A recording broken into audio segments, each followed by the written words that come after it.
सभी को नमस्कार। हेलो हिंदी चैनल पर आप सभी का स्वागत है। प्रिय विद्यार्थियों, आज की इस वीडियो में हम हिंदी निबंध का उद्भव एवं विकास भाग 2 का अध्ययन करेंगे। हिंदी निबंध के ऊपर एक वीडियो में पहले बना चुकी हूँ, तो आइए भाग 2 का अध्ययन करते हैं, जिसमें हम निबंध की विकास यात्रा का अध्ययन करेंगे। तो निबंधों के विकास क्रम में सबसे पहला जो युग हमारा रहेगा वो है भारतेंदु युग, जिसकी समय सीमा क्या है? सन 1873 ईस्वी से 1900 ईस्वी इसकी समय सीमा रहेगी। भारतेंदु युग को हिंदी निबंध की विकास यात्रा का प्रारंभिक चरण माना जा सकता है। देखिए, भारतेंदु युग से जो शुरुआत हुई वो सारी बातें मैं भूमिका के रूप में जो मैंने पहली वीडियो बनाई थी उसमें बता चुकी हूँ, क्योंकि जो हिंदी की अन्य गद्य विधाएँ थी, जैसे कहानी है, उपन्यास है, नाटक हैं, उन्हीं के समान निबंध भी भारतेंदु युग से ही प्रारंभ हम इनका मानेंगे, निबंधों का भी। तो भारतेंदु जी की जो निबंध हैं वो विषय और शैली की दृष्टि से विविधतापूर्ण है। विविध विषयों को लेकर लिखे गए हैं वे, जैसे उन्होंने समाज को लेकर राजनीति, धर्म, इतिहास, यात्रा, प्रकृति वर्णन और व्यंग्य विनोद आदि विषयों पर अपने निबंधों की रचना की है। इसीलिए उनके निबंध जो हैं विविधतापूर्ण हैं, विविध विषयों पर लिखे गए हैं।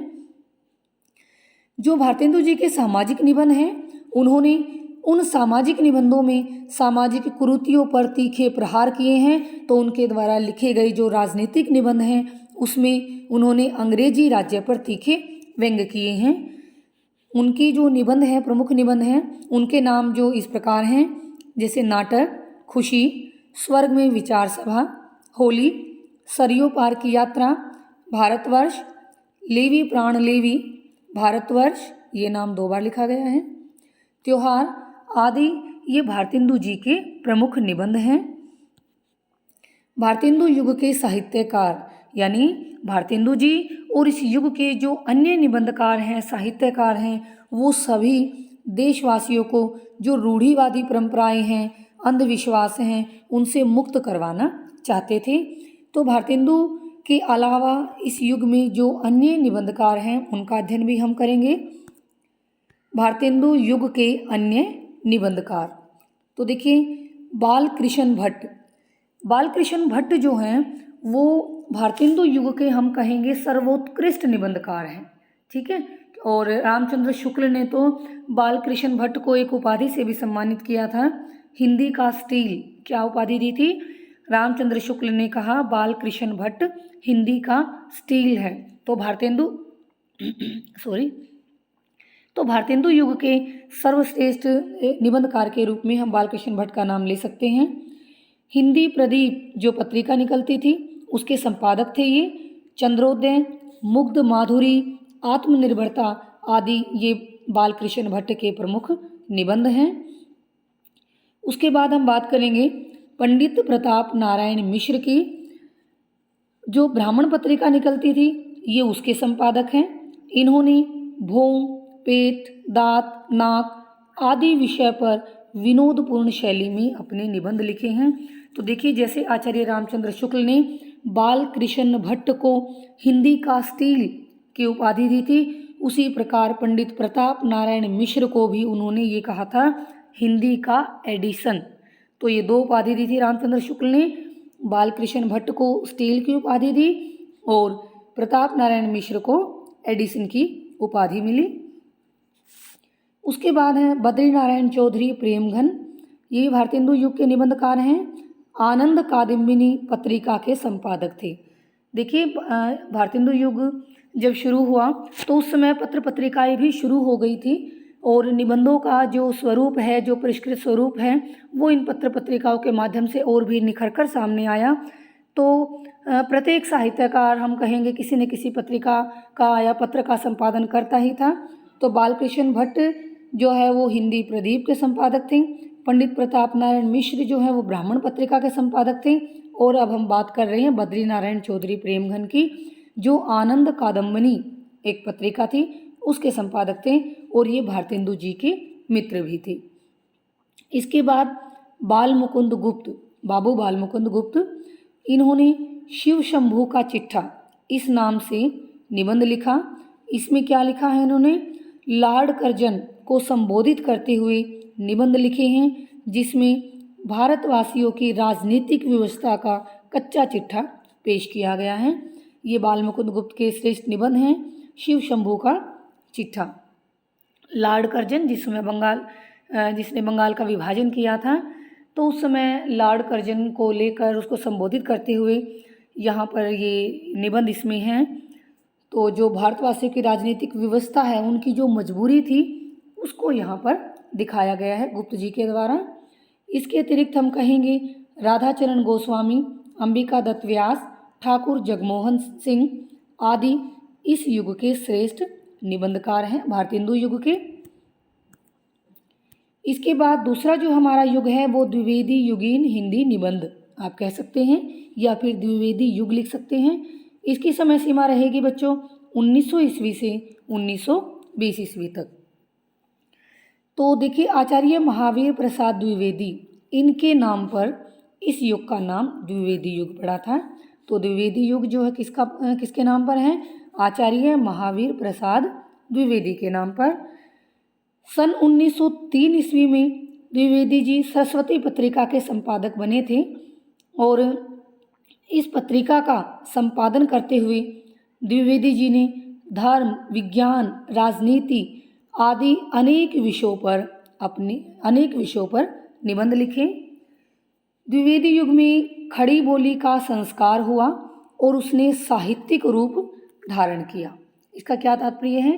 क्योंकि देखिए, इससे पहले क्या था कि जो काव्य लेखन होता था वो ब्रज भाषा में लिखा जाता था और जो गद्य लेखन होता था वो खड़ी बोली में लिखा जाता था, क्योंकि ब्रज भाषा को मधुर माना गया था कि बड़ी कोमल पदावली हैं, सुनने में कर्णप्रिय हैं, मधुर हैं। तो इस प्रकार से काव्य का सृजन हम कहेंगे ब्रज भाषा में होता था और गद्य का लेखन जो है वो खड़ी बोली में होता था। तो द्विवेदी युग में क्या है, इसमें एक रूपता आई, चाहे वो काव्य है चाहे वो गद्य है, दोनों के लिए ही खड़ी बोली का प्रयोग होने लगा। तो इस प्रकार जो खड़ी बोली है वो साहित्यिक रूप भी उसने द्विवेदी युग में ही धारण किया। तो हम कह सकते हैं कि द्विवेदी जो युग था उसमें भाषा तो परिष्कृत हुई ही, साथ में निबंधों का भी परिष्करण हुआ।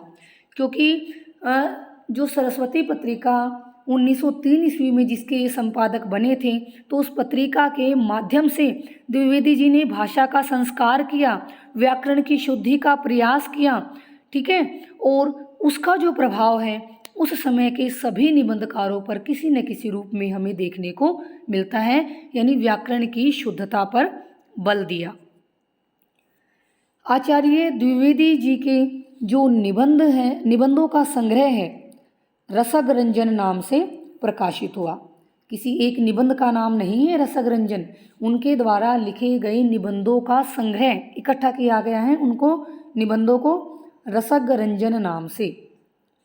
इनके कुछ प्रसिद्ध निबंध जो हैं वो है कवि और कविता, कवि कर्तव्य, प्रतिभा, साहित्य की महत्ता, लोभ, मेघदूत आदि। ये द्विवेदी जी के कुछ निबंधों के मैंने नाम लिखे हैं और इनके निबंध संग्रह का नाम क्या है? रसग रंजन। तो ये था आपका द्विवेदी युग। तो द्विवेदी युग के जो अन्य निबंधकार हैं उनके बारे में भी जान लेते हैं। माधव प्रसाद मिश्र हैं, इनके निबंधों का संग्रह है, उसका नाम क्या है? माधव मिश्र निबंधमाला।